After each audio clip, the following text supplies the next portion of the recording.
আমার যুবক ভাইদেরকে বলবো, খবরদার আব্বা আম্মার সাথে বেয়াদবি করবেন না। আব্বা আম্মার সাথে বেয়াদবির শাস্তি বাকি না নগদ? আরো জোরে বলেন, বাকি না নগদ?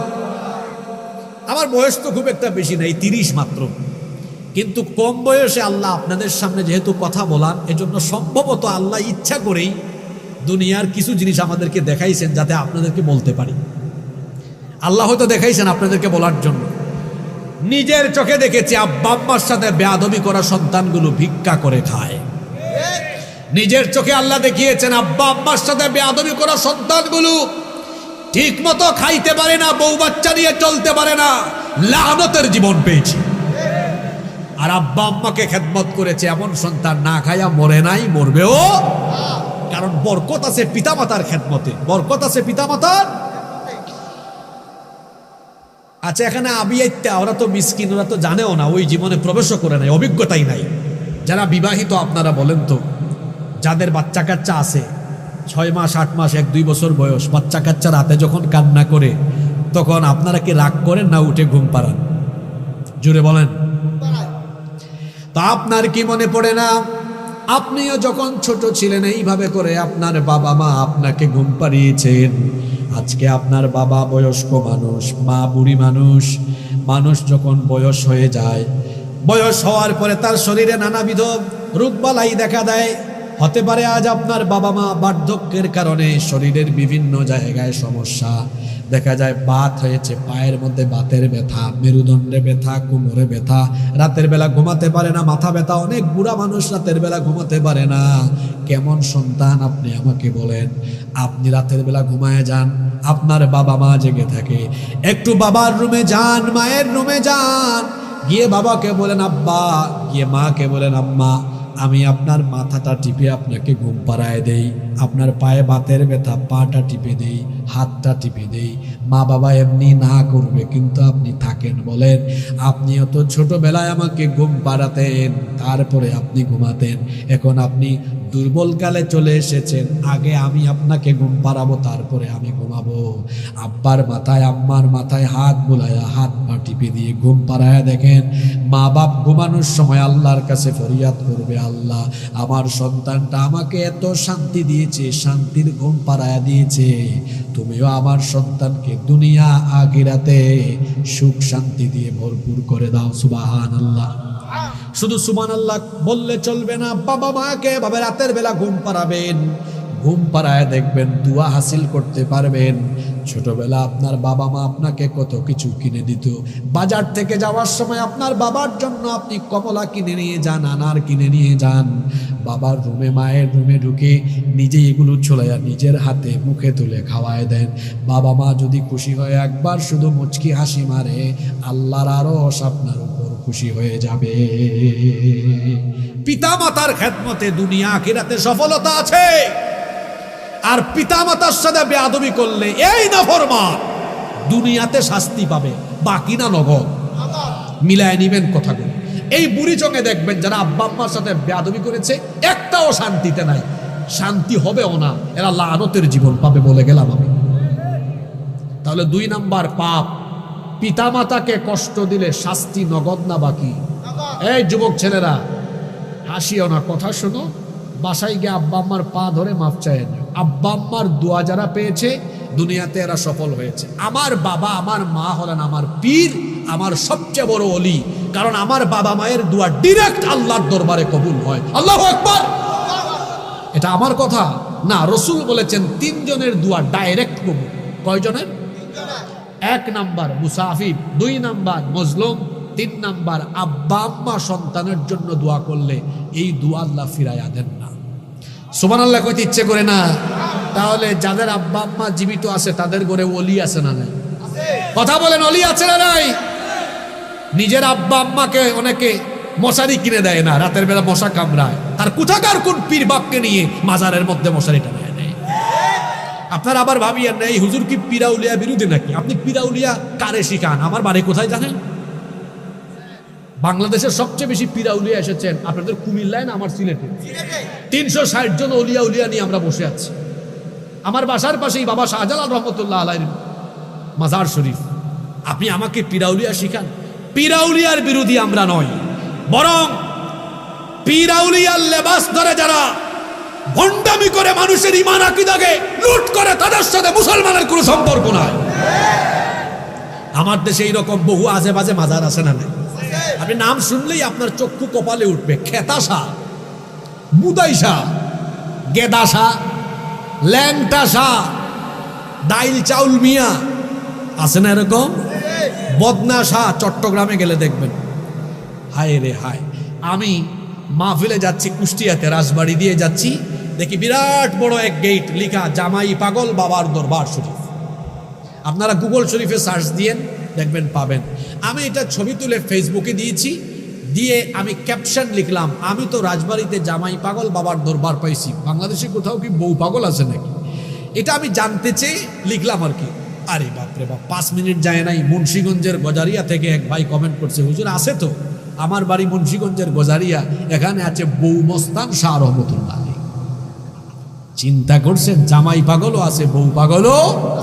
হক্কানি রব্বানি ওলিয়া উলিয়া পীর মাশায়েখদেরকে আমরা আমাদের কলিজা থেকে মহব্বত করি, তাদেরকে আমরা ভালোবাসি। কিন্তু যারা ওলিয়া উলিয়া পীর মাশায়েখদের লেবাস ধরে ঈমান আকীদাকে লুট করবে, ৫৬,০০০ বর্গ মাইলের বাংলাদেশে তাদের স্থান হবে না। সম্মানিত ভাইয়েরা, ভাঙ্গারামু কেন? ভাঙ্গাভাঙ্গের দরকার নেই। ভাঙ্গাভাঙ্গের দরকার আছে না? কে বলছে? আমরা যদি না যাই, ওরা এমনি দেখবেন ও তারাই ভাঙবে। ঠিকই বলছেন আপনি, কারণ তার তো ব্যবসা হবে না। তার ব্যবসা, আপনি যেটা করবেন সেটা করেন, আপনি যাবেন না। যারা না বুঝে যায় তাদেরকে দাওয়াত দিয়ে ফিরায় রাখেন, এমনি দেখবেন তারা নিজেরাই ভাঙবে, আপনারা ভাঙ্গা লাগবে না। হ্যাঁ, আমরা উগ্রতাকে, উশৃঙ্খলতাকে কখনো প্রমোট করব না, ইনশাআল্লাহ। সম্মানিত উপস্থিতি, কষ্ট হচ্ছে নাকি আপনাদের? তাহলে কয়টা গেল? 2টা, 3। আচ্ছা দেখি তো আগের 2টা মনে আছে কিনা। আজকে আলোচনার টপিক কি? যে সকল পাপের শাস্তি বাকি না নগদ। 1 নাম্বার কি বলেছি? সবাই বলেন। 2 নাম্বার, মা বাবাকে কি দেওয়া? কষ্ট দেওয়া। আমরা কি আব্বা আম্মাকে কষ্ট দিব? আব্বা আম্মার সেবা করব, আর হাত তুললেই আমরা আমাদের আব্বা আম্মার জন্য দোয়া করব। আল্লাহ দোয়াটা শিখায়েছেন, আমার সাথে সবাই বলেন, রব্বিরহামহুমা কামা রব্বায়ানি সগীরা। একজনও চুপ থাকবেন না, সবাই বলেন, রব্বিরহামহুমা কামা রব্বায়ানি সগীরা। কি সুন্দর দোয়া! হ্যাঁ রব, আমাদের আব্বা আম্মা যেভাবে আমাদেরকে স্নেহের কুলে লালন পালন করেছেন, ঠিক তেমনি আমাদের আব্বা আম্মাকেও তুমি তোমার রহমতের কুলে প্রতিপালন করো। বলেন আমিন। 3, যে পাপের শাস্তি দুনিয়াতে নগদ নগদ নগদ, সেটা হলো কোন মুসলমানের মান সম্মান নষ্ট করলে দুনিয়াতে আপনাকে যিনি বেইজ্জত বানায়া ছাড়বেন তিনি কে? মুসলিম শরীফের হাদিস, মুসলিম শরীফের হাদিস, ইবনে ওমর রাদিয়াল্লাহু আনহুমা হাদিসের বর্ণনাকারী সাহাবী, তিনি বলছেন, শাহিদা রাসূলুল্লাহ, আমরা সবাই বলি সাল্লাল্লাহু আলাইহি ওয়াসাল্লাম আল মিম্বার।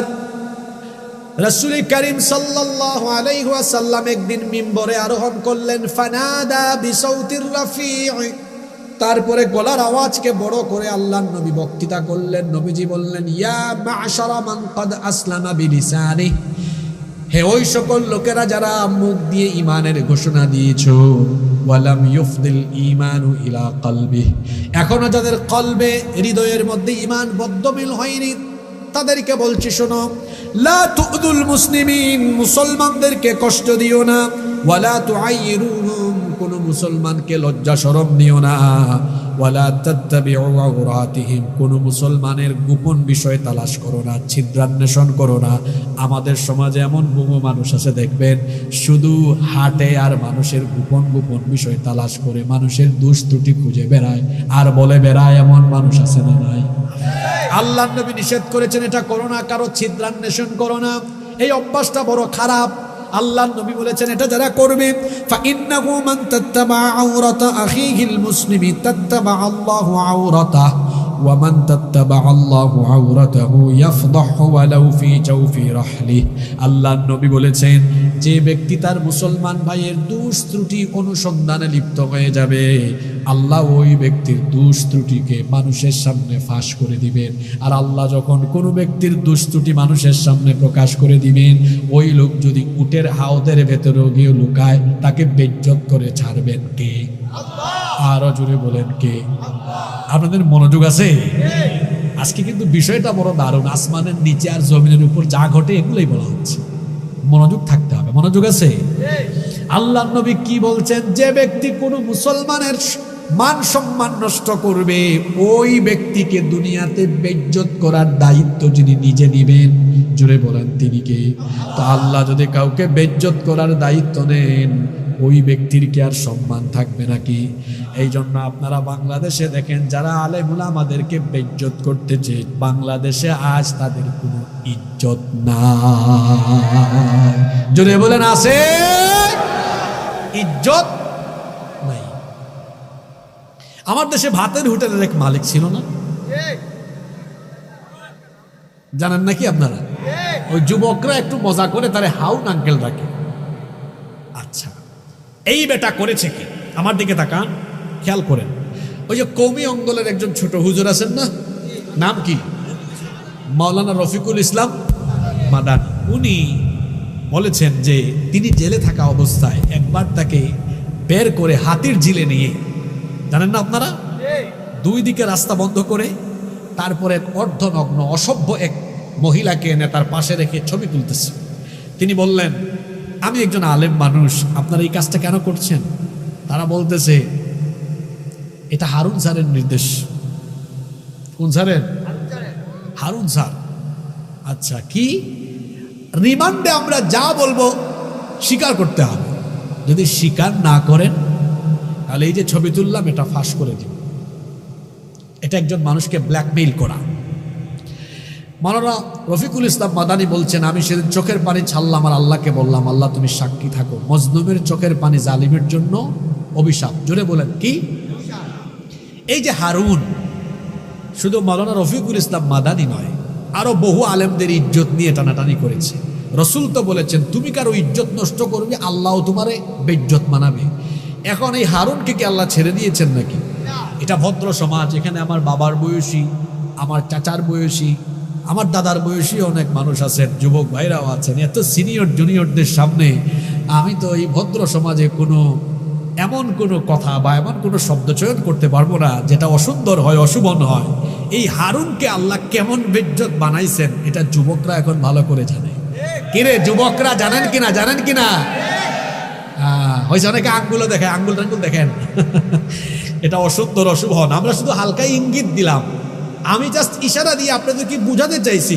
যে আপনি কাউকে বেইজ্জত করবেন আপনাকে বেইজ্জত করার দায়িত্ব নেবেন কে আমার দেশ থেকে যে মহিলা পালিয়ে গেল আল্লামা সাঈদীকে ধর্ষণকারী মানবতা বিরোধী যুদ্ধাপরাধীর মতো জঘন্য অপবাদ দিয়ে আল্লামা সাঈদীকে এই দেশের তৌহিদবাদী মানুষের হৃদয় থেকে মুছে দিতে চেয়েছিল কিন্তু সে কি পেরেছে বরং উল্টা সে বাংলাদেশের মানুষের হৃদয় থেকে একেবারে সার্ফ এক্সেলের মতো পরিষ্কার হয়ে গিয়েছে আপনি কাউকে বেইজ্জত বানাতে চাইবেন আল্লাহ আপনাকে বেইজ্জত করে ছাড়বেন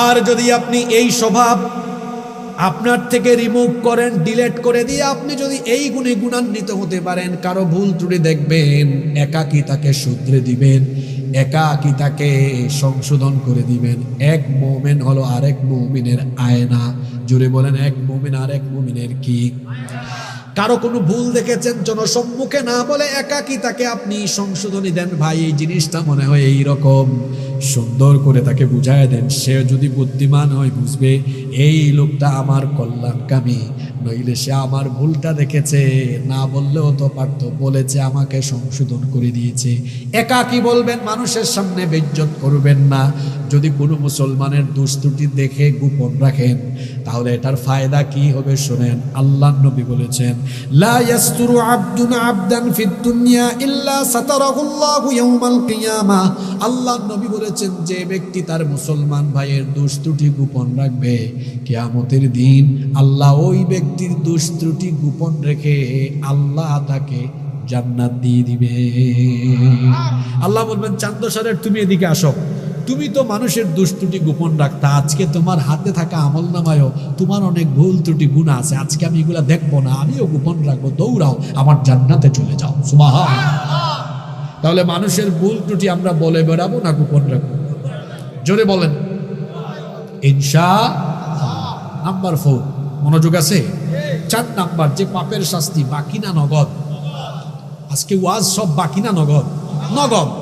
4 নাম্বার, যে পাপের শাস্তি দুনিয়াতে আল্লাহ নগদ দিবেন, সেটা হলো আল কাসবুল হারাম। অন্যায় পথে, অবৈধ পথে, হারাম পথে যারা উপার্জন করে হারাম খাবে, হারাম খুরকে দুনিয়াতে শাস্তি নগদে দিবেন কে? আল্লাহ নবী বলেছেন, ইন্না হাদাল মালা খাদিরাতুন হুলওয়াহ, নিশ্চয়ই দুনিয়ার এই মাল সম্পদ এগুলো হলো সুমিষ্ট, আকর্ষণীয়, চাকচুক্যময়, সুমিষ্ট। আল্লাহ নবী বলেছেন, ফামান আখাযাহু বিহাক্কিহি ওয়া ওয়াদাহু ফি হাক্কিহি ফানি'মাল মাউনাতু হুয়া। আল্লাহ নবী বলেছেন, যে ব্যক্তি বৈধ পথে তা অর্জন করে বৈধ পথে খরচ করবে, ওই ব্যক্তির সম্পদের মধ্যে যিনি বরকত দিবেন, জুড়ে বলেন তিনি কে? এরপরে নবীজি বলছেন, ওয়ামান আখাযাহু বিগাইরি হাক্কিহি কানা কাল্লাযী ইয়াকুলু ওয়া লা ইয়াশবা। আর যে ব্যক্তি অন্যায় পথে, অবৈধ পথে এই সম্পদ কামাবে, হারাম পথে উপার্জন করবে, ওই ব্যক্তির উপমা, ওই ব্যক্তির দৃষ্টান্ত, উদাহরণ হলো সেই ব্যক্তির মতো যেই ব্যক্তি খাবার খায় কিন্তু পেট ভরে না। অর্থাৎ হারামখোরদের স্বভাব হলো, এরা যতই হারাম খায় না কেন এদের পেট ভরে না। তার বাড়ি যদি চান্দসার হয়, হারামখোর মানুষের জায়গা জমি ঠেলায়া, মানুষের উপর জুলুম করে, সুদ খায়া, ঘুষ খায়া, 2 নাম্বারি করে টাকা কামায়া যদি চান্দসারে একটা বাড়ি বানায়, চিন্তা করবে এবার কুমিল্লা শহরে আরেকটা বানায়।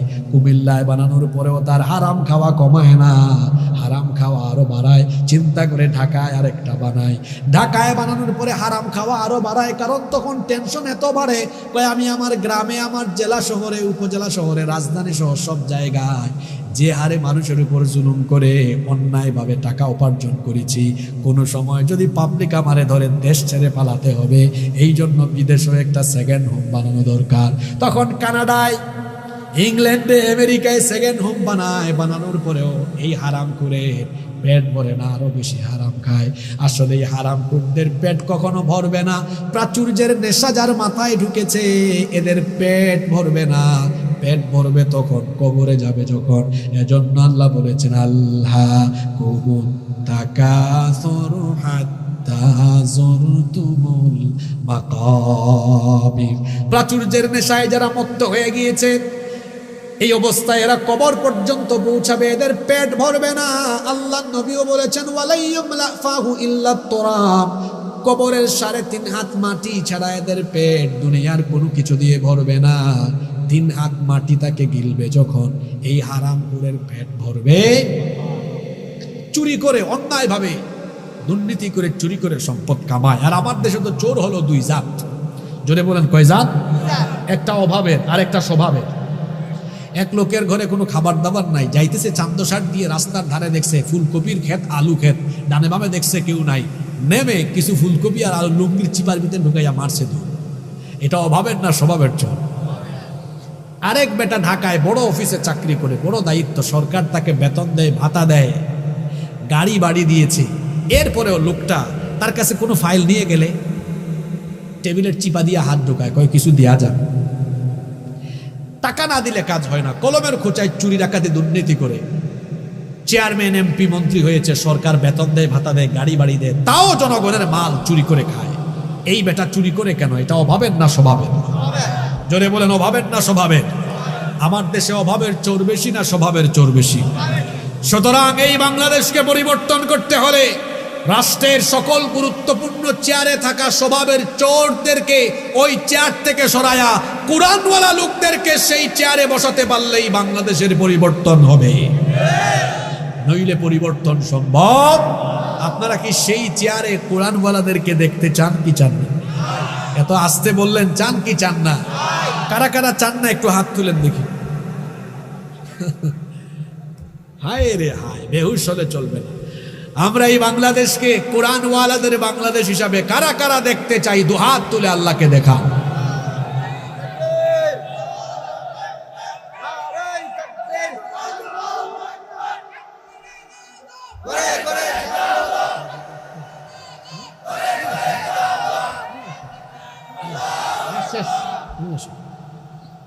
কষ্ট হচ্ছে আপনাদের। আমাদের প্রধান মুফাসসির ফদিলাতুশ শেখ আদ-দক্তর আবুল কালাম আজাদ বাশার হাফিজাহুল্লাহ ওয়া রাআ, আপনাদের কুমিল্লার রত্ন, কুমিল্লার গৌরব, তিনি চলে এসেছেন। কিছুক্ষণের মধ্যে তিনি এখানে তশরিফ আনবেন ইনশাআল্লাহ। আমরাও শেষ পর্যায়ে চলে আসছি। তা আমি যেটা বলতে চাচ্ছি, হারাম খুরদেরকে হারাম খাওয়ার শাস্তি দুনিয়ায় দিবেন কি? শাস্তিটা কেমন হতে পারে? বিভিন্ন রকম হতে পারে। এই হারাম খুরদা যারা হারাম খায়, হারামে নাই কোনো হারাম, হারাম সম্পদ অর্জন করেছে, ভোগ করতে পারবে না, সব ফেলে চলে যেতে হবে। দেখেন নাই হারাম ঘুরের দল সব ফেলে রেখে কিভাবে চলে গিয়েছে? উপভোগ করতে পারবে?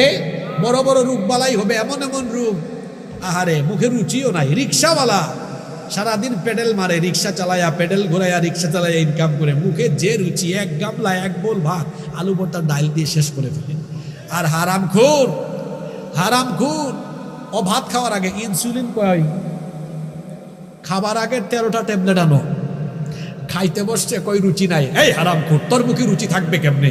তুই তো বহু মানুষের মুখের থেকে খাবার কেড়ে নিয়েছিস, বহু মানুষের জিহ্বায় খাবারের স্বাদ নিতে ওদেশ নাই। এজন্য আল্লাহ দুনিয়াতে নগদে তোর মতো হারামখোরের জিহ্বার স্বাদ আল্লাহ কেড়ে নিয়েছেন। হারামখোররা দুনিয়ায় শাস্তি পাবে, অশান্তির জীবন পাবে, হারামে নাই কোনো। 5 দেখি আগের 4টা মনে আছে কিনা, যে পাপের শাস্তি নগদ। 1 নাম্বার, জোরে বলেন। হ্যাঁ, আজকের শ্রোতা স্মার্ট আছে। 1 নাম্বার। 2 নাম্বার, পিতামাতাকে কষ্ট দেওয়া। 3 নাম্বার, কোন মুসলমানের মান সম্মান নষ্ট করা। 4 নাম্বার, কি খাওয়া। এখানে আরো একটা কথা বলি, হারামখোরের কোনো ইবাদত বন্দেগী দোয়া কবুল হয় না, কারণ ইবাদত কবুলের পূর্ব শর্ত হলো হালাল খাওয়া। কি খাওয়া? আল্লাহ আমাদেরকে হালাল পথে উপার্জনের এবং হালাল খাওয়ার তৌফিক দাও। আল্লাহ হারাম থেকে আমাদেরকে হেফাজত করো। 5 এবং সর্বশেষ পয়েন্ট আজকে, জিনা ব্যভিচারে লিপ্ত ব্যক্তিকে দুনিয়াতে নগদে শাস্তি দিবেন কে? জিনা ব্যভিচার আজকে আমাদের সমাজে কম না বেশি? আর জিনা ব্যভিচার বৃদ্ধি হওয়ার জন্য জিনা ব্যভিচারের আকর্ষণীয় চমকপ্রদ উপাদান সবার হাতে আছে। এটার নাম কি? জোরে বলেন, এটার নাম কি? যুবকরা 3টা 4টা পর্যন্ত তারা মোবাইলে তাহাজ্জুদ পড়ে। হাসিয়েন না, আপনাদেরকে হাসানোর জন্য বলি নাই, কথা বাস্তব না অবাস্তব। এই পুলাগুলারে দেখছেন, মায়া লাগে চেহারার দিকে তাকাইলে। গালের 2 পাশের মাংস হাড্ডির চিপার ভিতরে ঢুকে গেছে, গোটা চেহারায় ব্রণ আর ব্রণ বিচি উঠছে আর কি। দিনের বেলা এমন ভাবে হাঁটে যেন এই পড়ে যাবে, শরীরে কোনো বল নাই, শক্তি নাই। থাকবে কেমনে বলো? তুমি তো রাত 3টা 4টা পর্যন্ত মোবাইল আর ইন্টারনেটের অপব্যবহার করে চিপায় চাপায় তোমার যৌবন নষ্ট করো। জিনার শাস্তি নগদ নগদ। জিনা ব্যভিচারে লিপ্ত ব্যক্তির চেহারা থেকে নূর উঠে যাবে, মায়া উঠে যাবে, তার শারীরিক নানাবিধ কঠিন কঠিন রোগবালাই দেখা দিবে, শারীরিক সমস্যা দেখা দিবে, মানসিক সমস্যা দেখা দিবে। জিনা ব্যভিচার থেকে মুক্ত থাকলে ওই ব্যক্তির উপরে রহমত বরকত নাজিল করবেন কে? আল্লাহর নবীর একটা হাদিস আপনারা শুনেন, মনোযোগ আছে সবার। আল্লাহর নবী বলেছেন, ইদা জানার রাজুলু খরাজা মিনহুল ঈমান, যখন কোনো ব্যক্তি জিনা ব্যভিচারে লিপ্ত হয় তার অন্তর থেকে ঈমান বের হয়ে যায়। কানা আলাইহি কাযুল্লাহ, অন্তর থেকে ঈমান বের হয়ে তার মাথার উপরে শামিয়ানা বা আকাশের মেঘখণ্ডের মতো ঈমান ভাসতে থাকে।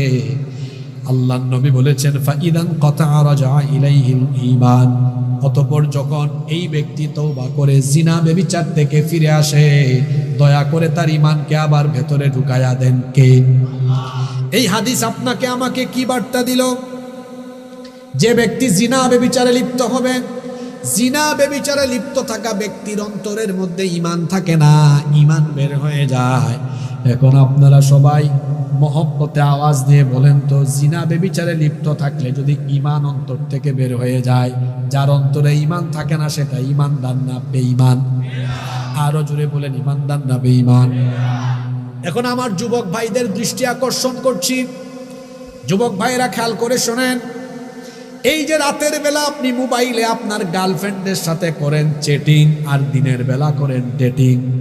এই যে রাতের বেলা আপনি চ্যাটিং করা আরম্ভ করলেন, জিনার সাগরে ডুবে থাকতে থাকতে নাপাক হয়ে নাপাক শরীরে ঘুমায় গেলেন। ও আমার ভাই, আমি আপনাকে সুন্দর করে ভালোবাসা দিয়ে বুঝাচ্ছি, আমার ভাই বলেন তো, এই রাতের বেলা এই অবস্থায় আপনার মরণ হয়ে যেতে পারে কি পারে না? কারণ আমাদের জীবন তো এমনের নাই কোনো ওয়ারেন্টি, নাই কোনো গ্যারান্টি, যে কোনো মুহূর্তে মৌত আসতে পারে কি পারে না? তো এই যে জিনার সাগরে ডুবে থেকে যদি আপনার মরণ হয়, একটু আগে যে হাদিস বললাম, জিনা বেবিচারে লিপ্ত ব্যক্তির অন্তর থেকে ঈমান বের হয়ে যায়, তাহলে যার অন্তরে ঈমান নাই তার পরিচয় সে হলো। আরো জুড়ে বলেন, এই অবস্থায় মরণ হতে পারে। যদি আপনার এই অবস্থায় মরণ হয়, তাহলে মরার পরে হাসর হবে বেঈমানের সাথে না রসুলের সাথে? আল্লাহ নবী বলেছেন, ইউবাসু কুল্লু আবদিন আলা মা মাতা আলাইহি, যে ব্যক্তি যে অবস্থায় মারা যাবে সেই অবস্থায় কিয়ামতের মাঠে উঠবে। বেঈমান হয়ে মরলে কিয়ামতের দিন বেঈমান হয়ে বেঈমানের সাথে হাসর হবে। আমার কলিজার টুকরা তরুণ যুবক ছাত্র ভাইয়েরা বলেন তো, আমার আপনার হাসর আমরা রসুলের সাথে চাই না বেঈমানের সাথে চাই? আওয়াজ তো হইল না। আমার আপনার হাসর আমরা বেঈমানের সাথে না রসুলের সাথে চাই? তো রসুলের সাথে যদি হাসর চাই, তাহলে জিনা বেবিচারে লিপ্ত থাকবো না জিনা বেবিচার থেকে দূরে আসবো? জিনা বেবিচার থেকে যদি আমরা সরে আসতে পারি, আল্লাহর নবী আপনাদের ব্যাপারে কি বলেছেন আমার যুবক ভাইয়েরা শুনেন। ইয়া শাবাব আল ইসলাম, হে ইসলামের যুবকেরা, গদ্দু আবসারুকুম ওয়াহফাদু ফুরুজাকুম, তোমরা তোমাদের চোখের হেফাজত করো, আল্লাহর লজ্জাস্থানের হেফাজত করো। চোখের হেফাজতের কথা কেন আগে বলা হয়েছে? কারণ আল্লামা ইমাম কুরতুবী রহমতুল্লাহি আলাইহি বলেছেন, চক্ষু হলো হৃদয়ের আয়না। জোরে বলেন, চক্ষু হলো হৃদয়ের আয়না। আগে চক্ষু দেখার কাজ করে, তারপরে আপনার ব্রেইন বা হৃদয় সেটাকে ধারণ করে কল্পনা করে তারপরে অ্যাকশনে যান। সুতরাং আপনি যদি জেনার দরজায় চক্ষুকে নিয়ন্ত্রণ রাখতে পারেন, জিনা থেকে বাঁচায়া দিবেন কে? এজন্য সূরা নূর পড়বেন, সেখানেও আল্লাহ বলেছেন, নারী পুরুষ উভয়কে আল্লাহ একই রকম কথা বলেছেন, কুল্লিল মুমিনিনা ইয়াগুদ্দু মিন আবসারিহিম ওয়া ইয়াহফাযু ফুরুজাহুম। আবার নারীদেরকে আল্লাহ বলেছেন, ওয়া কুল্লিল মুমিনাতি ইয়াগুদ্দুনা মিন আবসারিহিন্না ওয়াহফাযনা ফুরুজাহুন্না।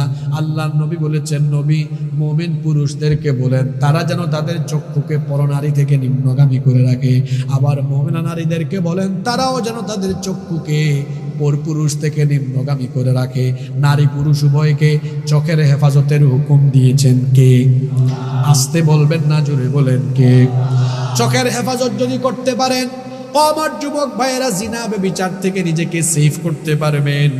এই যে মোবাইল হাতে নিলেন, আজকাল মোবাইল হাতে নিয়ে যখন আপনি ইউটিউবে ভালো একটা ওয়াজ শুনবেন, তাফসীর শুনবেন, গজল শুনবেন, তিলাওয়াত শুনবেন, দেখবেন ভালো ভিডিওর নিচেও খারাপ ভিডিও আসার সম্ভাবনা আছে না নাই?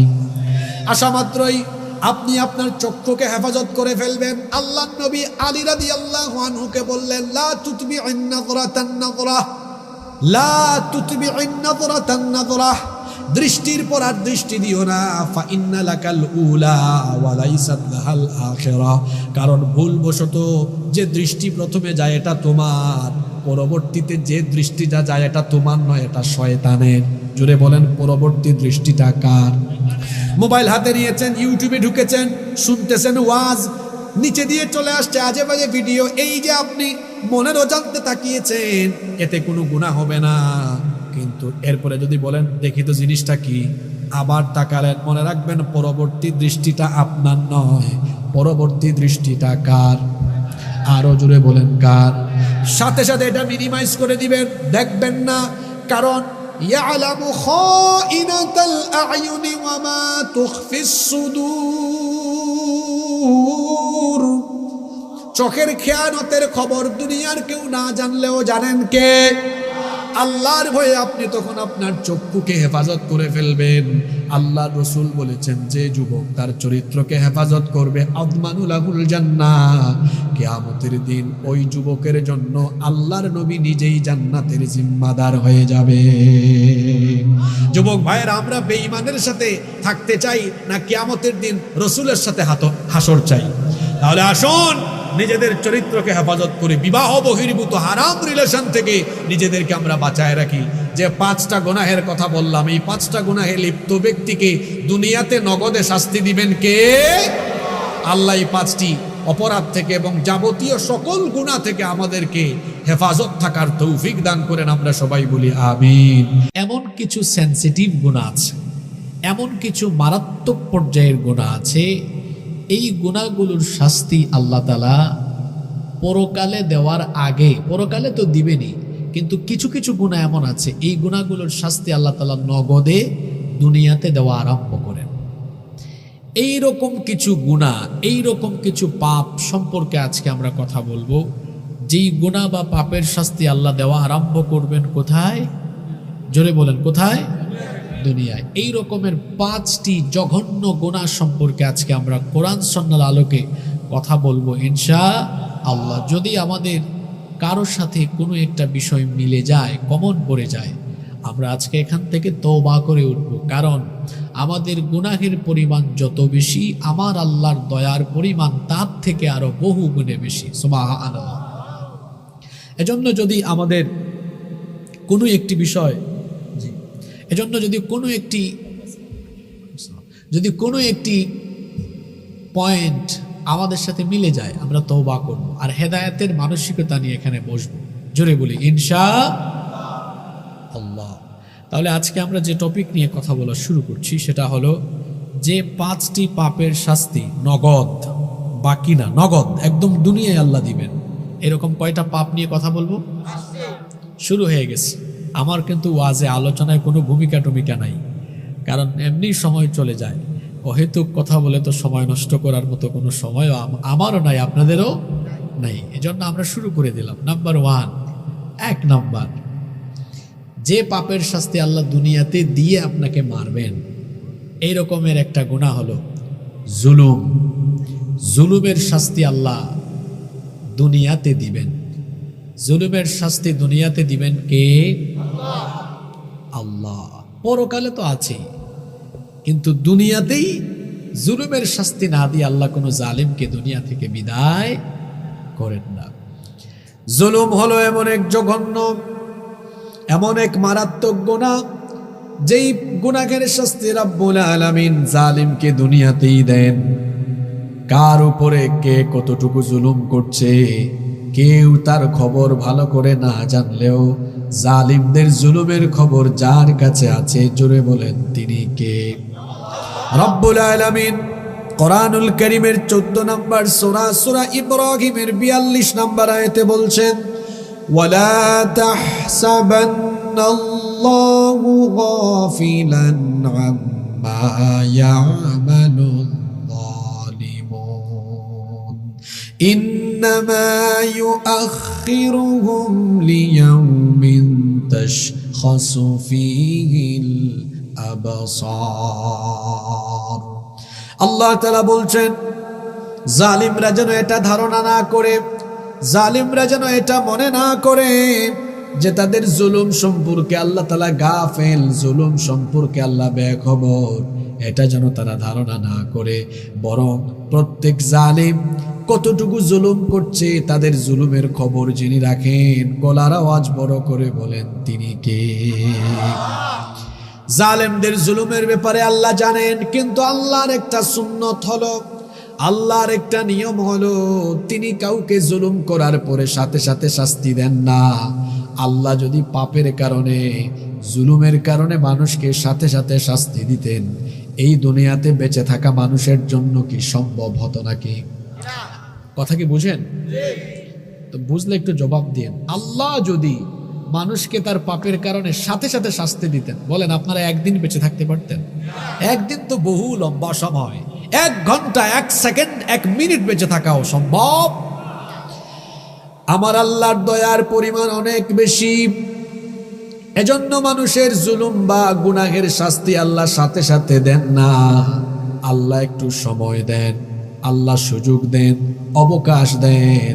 আল্লাহ তাআলা সময় সুযোগ দিলেও, ছাড় দিলেও কোনো জালিমকে আল্লাহ কখনো ছেড়ে দেন না।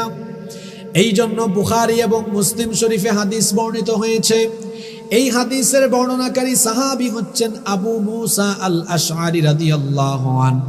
তিনি বলছেন, রাসূল কারীম, আমরা মহব্বতে বলি সাল্লাল্লাহু আলাইহি ওয়াসাল্লাম বলেছেন, ইন্নাল্লাহা লা ইউমলি লিয-যালিম, নিশ্চয়ই আল্লাহ তাআলা জালিমকে অবকাশ দেন, সময় দেন, সুযোগ দেন। আল্লাহ তাআলা জালিমকে কিছু সময় পর্যন্ত ছেড়ে দেন, ছাড় দেন, কিন্তু আল্লাহ তাআলা ছাড়েন, আল্লাহ তাআলা তাদেরকে ছেড়ে দেন না। ছাড় দেন কিন্তু ছেড়ে দেন না। ফাইদা আখাযাহু লাম ইউফলিতহু, অতঃপর যখন তিনি ধরেন, আল্লাহ ধরেন না, কিন্তু যখন আল্লাহ ধরেন তখন আর ছাড়েন না। এজন্য সূরা বুরুজে আল্লাহ তাআলা বলেছেন, ইন্না বাতশা রাব্বিকা লাশাদীদ, নিশ্চয়ই তোমার রবের ধরা, নিশ্চয়ই তোমার রবের পাকড়াও বড় কঠিন। তিনি যখন ধরেন বড় কঠিন করে ধরেন, আর তিনি যখন কোনো জালেমকে শাস্তি দেওয়ার জন্য ধরেন, এমন আযাব আর গজব দেন, পৃথিবীর জন্য সেটাকে আল্লাহ দৃষ্টান্ত বানিয়ে রাখেন। এজন্য রব্বুল আলামিন কোরআনুল কারীমের 22 নম্বর সূরা সূরাতুল হজের 45 নম্বর আয়াতে বলছেন, ফাকাআইয়িম মিন ক্বরয়াতিন আহলাকনাহা ওয়া হিয়া যালিমাতুন ফাহিয়া খাওয়িয়াতুন আলা উরুশিহা ওয়া বিইরিম মুআত্তালাতিন ওয়া কসরিম মাশীদ। আল্লাহ তাআলা বলছেন, অতঃপর এমন বহু জনপদ আছে, এমন বহু এলাকা আছে, যেই জনপদের অধিবাসীরা ছিল জালিম। তাদের জুলুমের কারণে আল্লাহ তাআলা যখন তাদেরকে পাকড়াও করেছেন, যখন তাদেরকে শাস্তি দিয়েছেন, তখন তাদের বাড়িঘরের ছাদ সহ বিধ্বস্ত করে দিয়েছেন। ওয়া বিইরিম মুআত্তালা, এবং সেই সকল জালিম সম্প্রদায়ের এলাকাগুলোর কুয়াকে আল্লাহ পরিত্যক্ত বানিয়ে দিয়েছেন। ওয়া কসরিম মাশীদ, এবং মানুষের উপর জুলুম করে করে যে জালেমরা সুউচ্চ সুরম্য অট্টালিকা বানিয়েছে, আল্লাহ যখন জালেমগুলোকে ধরেছেন, তাদের সুরম্য সুউচ্চ অট্টালিকাকে মাটির সাথে মিশায়া দেওয়ার ব্যবস্থা আল্লাহ করেছেন। আল্লাহু আকবার।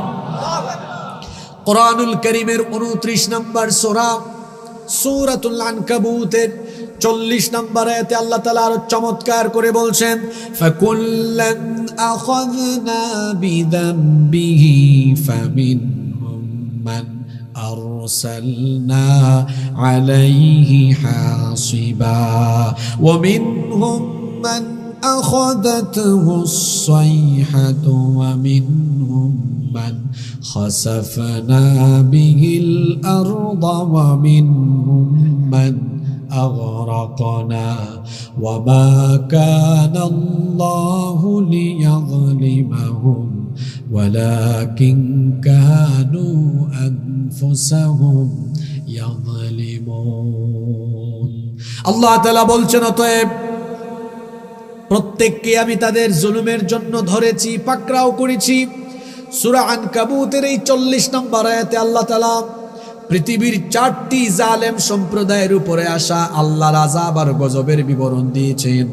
আল্লাহ বলছেন, সকল জালিমকে আমি তাদের জুলুমের কারণে শাস্তি দিয়েছি। খেয়াল করে শোনেন বুড়িচঙের মানুষ, পৃথিবীর সৃষ্টি লগ্ন থেকে আজ পর্যন্ত কোন জালিমকে আল্লাহ জুলুমের পাওনা না বুঝায়া, জুলুমের শাস্তি না দিয়ে দুনিয়া থেকে আল্লাহ বিদায় করেন নাই। অবশ্যই জালেমদেরকে জুলুমের জন্য আযাব গজব শাস্তিতে ফেলা যার দায়িত্ব, জুড়ে বলেন তিনি কে? সে আল্লাহ বলছেন। এই আয়াতে আল্লাহ 4টি জালেম সম্প্রদায়ের উপরে আসা আল্লাহর গজবের বিবরণ দিয়েছেন। আল্লাহ বলছেন, ফাকুল্লান আখাযনা বিযামবি, অবশ্যই আমি প্রত্যেককে তাদের পাপের কারণে, জুলুমের কারণে ধরেছি, পাকড়াও করেছি। ফামিনহুম মান আরসালনা আলাইহি হাসিবা, অতঃপর তাদের মধ্য থেকে কাউকে কাউকে তাদের জুলুমের কারণে আসমান থেকে পাথরকুচির বৃষ্টি পাঠিয়ে তাদেরকে আমি ধ্বংস করে দিয়েছি। 2 নাম্বার ওয়ামিনহুম মান আখাযাতহু সাইহা, তাদের মধ্যে কাউকে কাউকে তাদের জুলুমের কারণে আসমান থেকে বজ্রনীনাদের মাধ্যমে তাদেরকে সমূলে ধ্বংস করে দিয়েছি। 3 নাম্বার হলো ওয়ামিনহুম মান খাসাফনা বিহিল আরদ, তাদের মধ্যে কাউকে কাউকে তাদের জুলুমের কারণে জমিন উল্টায়া বংশ শুদ্ধা মাটির তলায় ধসায়া দিয়েছি। 4 নাম্বার ওয়ামিনহুম মান আগরাকনা, তাদের মধ্যে কাউকে কাউকে তাদের জুলুমের কারণে পানিতে ডুবায়া 14 গোষ্ঠী সহ শেষ করে দিয়েছি। আমাদের সকলের জন্য পানির অপর নাম হলো জীবন, কিন্তু ফেরাউন আর তার বাহিনীর জন্য পানির অপর নাম যিনি মরণ বানিয়ে দিয়েছেন তিনি কে? সে আল্লাহ বলছেন এইভাবে করে যুগে যুগে যুগে যুগে যত জালিমরা ছিল প্রত্যেক জালিমকে আমি তাদের জুলুমের কারণে দুনিয়াতেই নগদে শাস্তি দিয়েছি। আপনাদের চোখে আঙ্গুল দিয়া দেখায় দেই, গত 15-16 বছর দ্বারা আলেম ওলামার উপরে নিরীহ জনগণের উপর জুলুম করেছে। আপনারা বড় আশায় ছিলেন কোন দিন এই জুলুম শেষ হবে। আল্লাহ তো কোরআনে ওয়াদা করেছেন জালিমকে জুলুমের শাস্তি নগদে দিয়া তারপরে বিদায় করব। আল্লাহ তাআলার ওয়াদা মোতাবেক আপনারা দেখেছেন জালিমদের উপর এমন গজব নেমে এসেছে, আল্লাহর গজবে পড়ে বাড়ি ছাড়া দেশ ছাড়া হয়ে চোরের মতো দেশ থেকে পালিয়ে যেতে হয়েছে।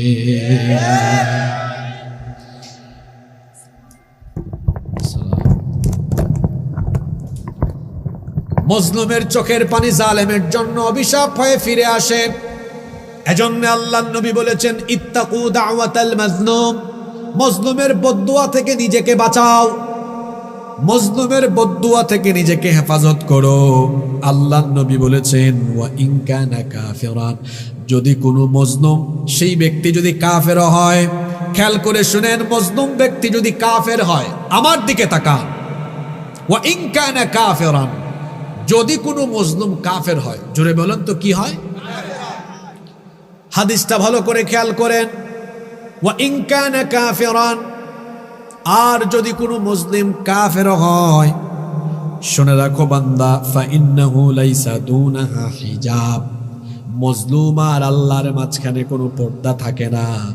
যদি কোনো জালিম সে যদি মুসলমান হয় আর মজলুম যদি কাফের হয়, আল্লাহ মুসলমান জালিমের পক্ষে থাকবেন না, আল্লাহ তাআলা তখন মজলুম কাফেরের পক্ষে থাকবেন। বিষয়টা মুসলিম আর অমুসলিমের মধ্যে নয়, বিষয়টা হলো জালিম আর মজলুমের মধ্যে। আল্লাহ জালিমের বিরুদ্ধে, মজলুমের পক্ষে। জোরে বলেন, যদি কোনো কাফির যদি জালিম হয়, তাহলে আল্লাহ তাআলা সেই কাফির জালিমের কাফির মজলুমের পক্ষে, সেই কাফির মজলুমের।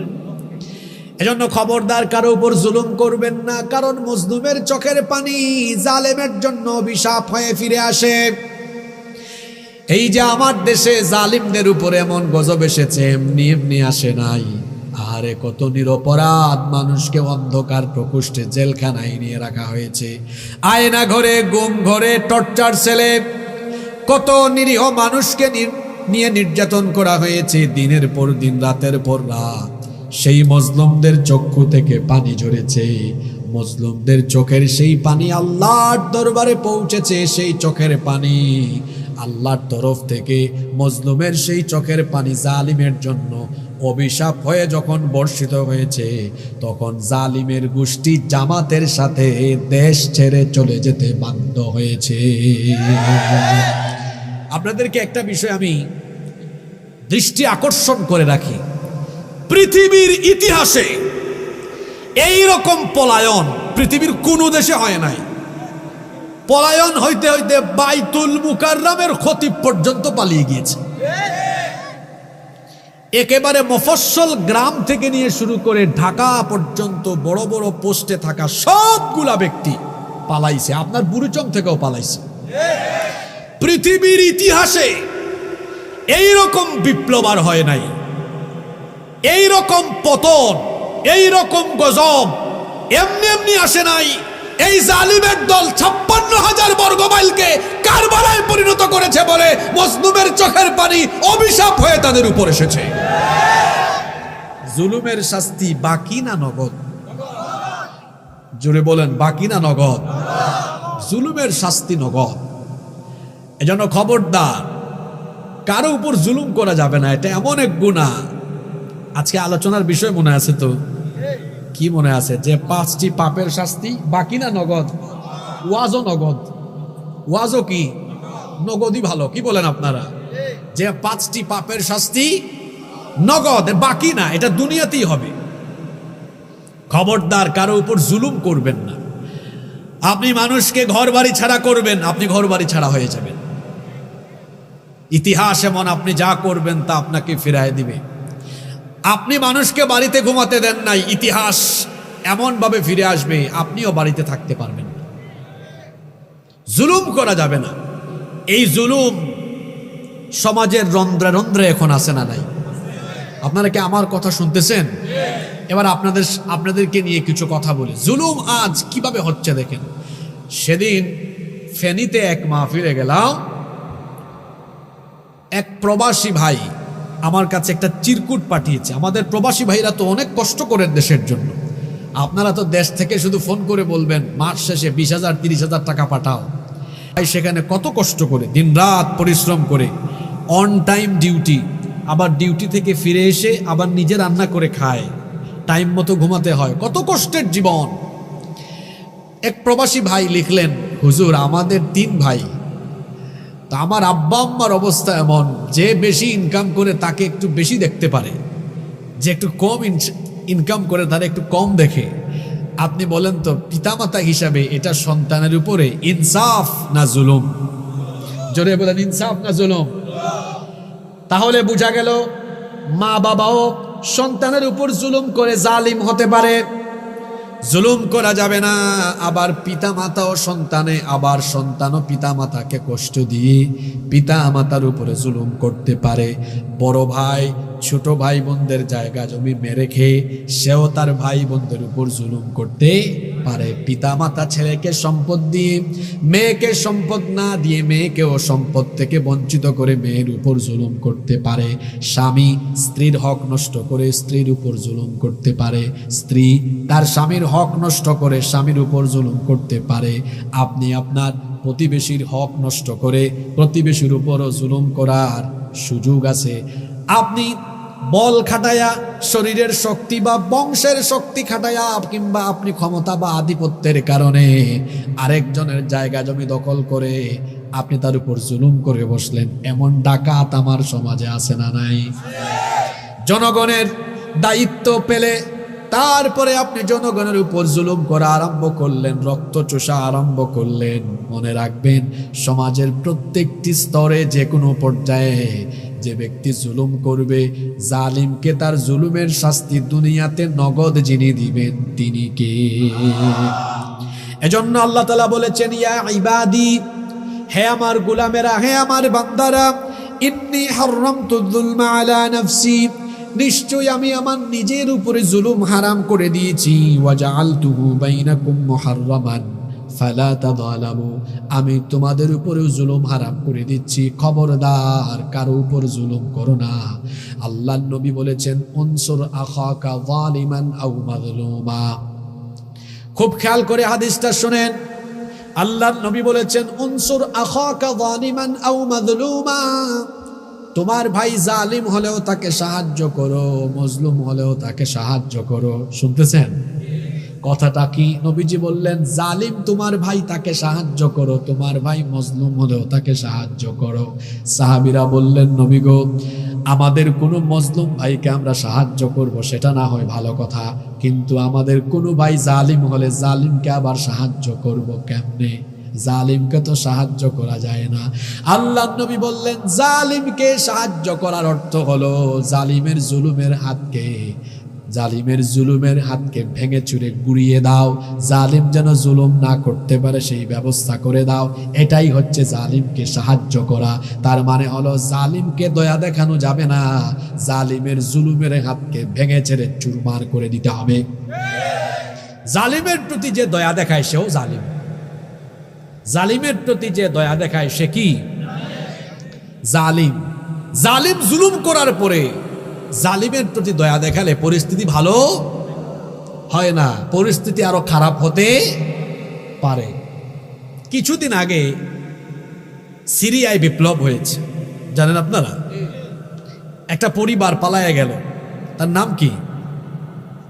বাশার আল আসাদ। আসাদ পরিবার মুক্ত হয়েছে সিরিয়া। বাংলাদেশে যে কায়দায় পালায়া গেছে ওই কায়দায় সে পালিয়ে গিয়েছে, কিন্তু পার্থক্য আছে। ওরা সেখানে বিপ্লব করে আগের সব সংবিধান ডাস্টবিনে ফেলে দিয়েছে, সব আইন বাতিল করে দিয়েছে, যারা জুলুমে লিপ্ত ছিল সাথে সাথে ফাঁসি দিয়েছে। আমার দেশে 6 মাস হয়েছে যারা আমার দেশের হাজার হাজার মা বাবার বুক খালি করেছে, যারা আমাদের ট্যাক্সের পয়সায় কেনা গুলি আমাদের সন্তানদের বুকে বিদ্ধ করে, দিনে দুপুরে প্রকাশ্যে দিবালুকে ঠান্ডা মাথায় পাখির মতো গুলি করে আমাদের সন্তানদেরকে হত্যা করেছে। আজকে 6 মাস পেরিয়ে গিয়েছে বলে দেখা যাচ্ছে এদেরও জিহ্বা লম্বা হয়েছে। যদি সাথে সাথে দ্রুত ট্রাইব্যুনালে বিচার হতো, এত বড় স্পর্ধা, এত বড় দুঃসাহস এরা দেখানোর কোনো সুযোগই পেত না। জালিমকে দয়া দেখানো মানে, যে ব্যক্তি জালেমকে দয়া দেখায় সেও, জোরে বলেন, সেও। আমার দেশে যারা হাজার হাজার বাবা মায়ের বুক খালি করে হাজার হাজার মা বাবার সন্তানদেরকে হত্যা করেছে, সেই খুনিদের বিচার আপনারা চান কি চান না? আরো জোরে বলেন, চান কি চান না? এজন্য সরকারকে বলবো, নির্বাচন এবং সংস্কার হবে পরে, যারা এই দেশে আমার দেশের হাজার হাজার ভাই বোনকে হত্যা করেছে সেই খুনিদেরকে বিচারের আওতায় এনে দ্রুত ট্রাইব্যুনালে বিচার করে তাদের বিচার করতে হবে আগে।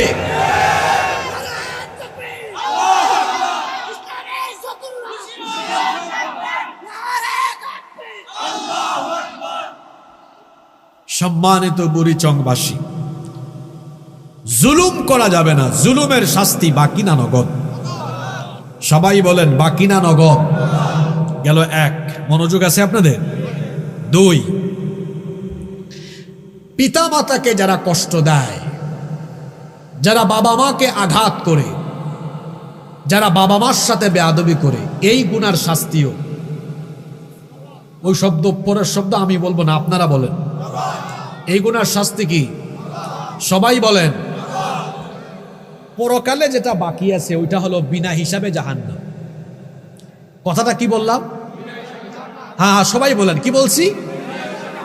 বিনা হিসাবে জাহান্নাম মানে কি? এর সাথে আল্লাহর কোনো হিসাবও, আল্লাহ এর দিকে কিয়ামতের দিন তাকাবেনও না। আল্লাহ না তাকায় ফেরেশতাকে বলবেন, এটারে ধর, এটারে বিনা হিসাবে জাহান্নামে নিক্ষেপ কর। নাউযুবিল্লাহি মিন। তাহলে আব্বা আম্মা বড় সেনসিটিভ জায়গা। আব্বা আম্মাকে আঘাত দিলে, আব্বা আম্মাকে কষ্ট দিলে কষ্ট পান কে? আব্বা আম্মাকে খুশি করলে খুশি হন কে? এজন্য আল্লাহর নবী বলেছেন, হুমা জান্নাতুকা আও হুমা নারুকা। পিতামাতা তোমার জান্নাত, অর্থাৎ পিতামাতাকে যদি রাজি করতে পারো, খুশি করতে পারো, পিতামাতাকে খুশি করলে তোমাকে খুশি হয়ে জান্নাত দিয়ে দিবেন কে? আর পিতামাতাকে আঘাত করলে, কষ্ট দিলে আল্লাহ তাআলা কষ্ট পান, তখন আল্লাহ ওই সন্তানের জন্য জাহান্নাম অবধারিত করে দেন। এইটা হলো পরকালে, এটা বাকি। জুড়ে বলেন, এটা নগদ না বাকি? কিন্তু নগদের শাস্তিটা কি হবে? শুনেন, হাদিস মুস্তাদরাকে হাকিমের ভেতরে হাদিস বর্ণিত হয়েছে। আল্লাহ নবী বলেছেন, এই হাদিসের রাবি বর্ণনাকারী সাহাবী হচ্ছেন আনাস ইবনে মালিক রাদিয়াল্লাহু আনহু। তিনি বলছেন, রাসূল কারীম, আমরা মহব্বতে সবাই বলি সাল্লাল্লাহু আলাইহি ওয়াসাল্লাম বলেছেন, বাবানি মুআজ্জিলানি উকুবাতুহুমা ফিদ দুনিয়া। আল্লাহ নবী বলেছেন, 2টা পাপের দরজা এমন আছে, এই 2টি পাপের দরজা দিয়ে যারা প্রবেশ করবে তাদেরকে অতি দ্রুত গতিতে দুনিয়াতে শাস্তির সম্মুখীন করবেন কে? 1 নাম্বার হচ্ছে আল বাগী, আল্লাহর সাথে সীমা লঙ্ঘন। 2 নাম্বার হচ্ছে হুকুকুল ওয়ালিদাইন, পিতামাতার অবাধ্যতা। যে সন্তান পিতামাতার অবাধ্য হবে, পিতামাতার সাথে বেয়াদবি করবে, এই সন্তানকে তাড়াহুড়া করে দ্রুত গতিতে দুনিয়াতে শাস্তির সম্মুখীন করে দিবেন কে? মনে রাখবেন, পিতামাতা এমন সেনসিটিভ জায়গা, তিরমিজি শরীফের বর্ণনায় হাদিস এসেছে, আল্লাহর নবী বলেছেন, রিদাল্লাহু ফি রিদাল ওয়ালিদাইন ওয়া সাখাতুল্লাহি ফি সাখাতিল ওয়ালিদাইন। পিতামাতার সন্তুষ্টিতে আল্লাহ সন্তুষ্ট, পিতামাতার অসন্তুষ্টিতে আল্লাহ অসন্তুষ্ট। পিতামাতার অবাধ্য হওয়া সগীরা গুনাহ না কবিরা গুনাহ? আরো জোরে বলেন, সগীরা না কবিরা গুনাহ? আল্লাহর নবী সাহাবীদেরকে বললেন, আলা উহাদ্দিসুকুম বিআকবারিল কাবাইর, আমি কি তোমাদেরকে বড় বড় কবিরা গুনাহ সম্পর্কে সচেতন করব না? সাহাবীরা তখন বললেন, বালা ইয়া রাসূলুল্লাহ, আমরা বলি সাল্লাল্লাহু আলাইহি ওয়াসাল্লাম, অবশ্যই আপনি আমাদেরকে সতর্ক করেন। আল্লাহর নবী তখন বললেন, সবচাইতে বড় কবিরা গুনাহ হলো আকবারুল কাবাইরি আশশিরকু বিল্লাহ, সবচাইতে বড় কবিরা গুনাহ হলো আল্লাহর সাথে শিরক করা। আর আল্লাহর সাথে শিরকের পরে সবচাইতে বড় জঘন্য কবিরা গুনাহ হলো হুকুকুল ওয়ালিদাইন, পিতামাতার অবাধ্য হওয়া। পিতামাতার অবাধ্যতা হারাম, পিতামাতার অবাধ্য সন্তান কবিরা গুনাহে লিপ্ত।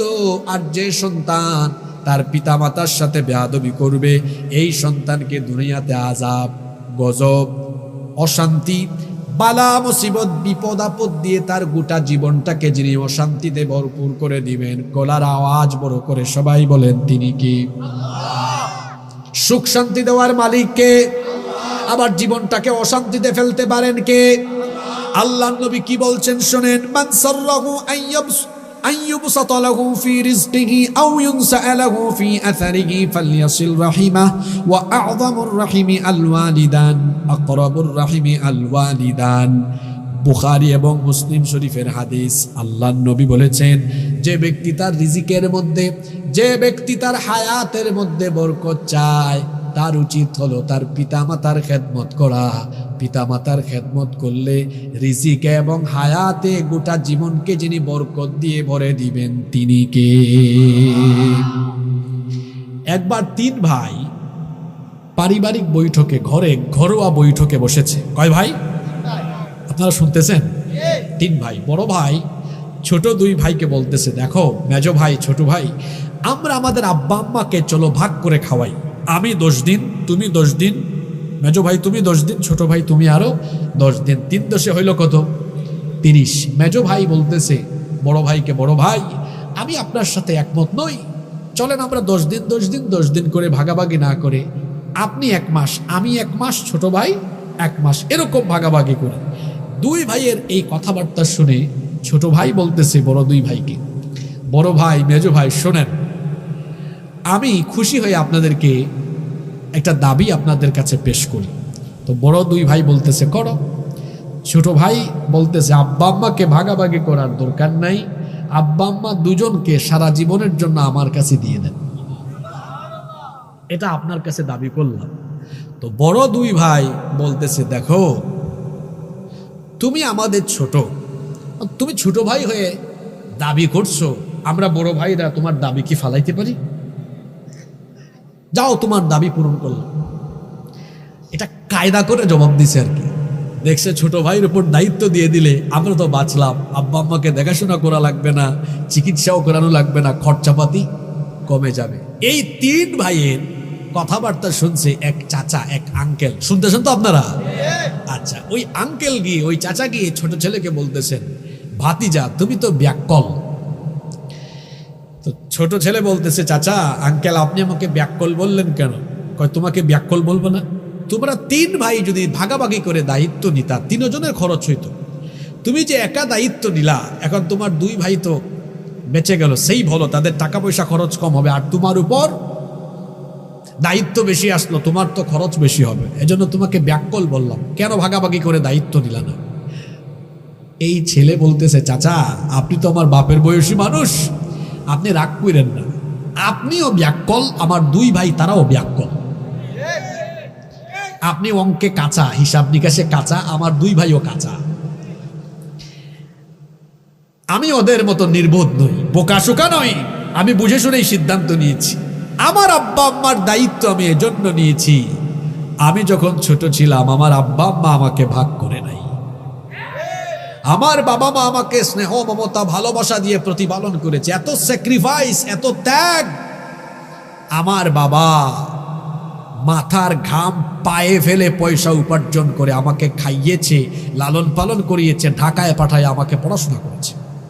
আর আমার মা 10 মাস কলিজা ছেঁড়া বেদনা সহ্য করে আমাকে গর্ভধারণ করেছে।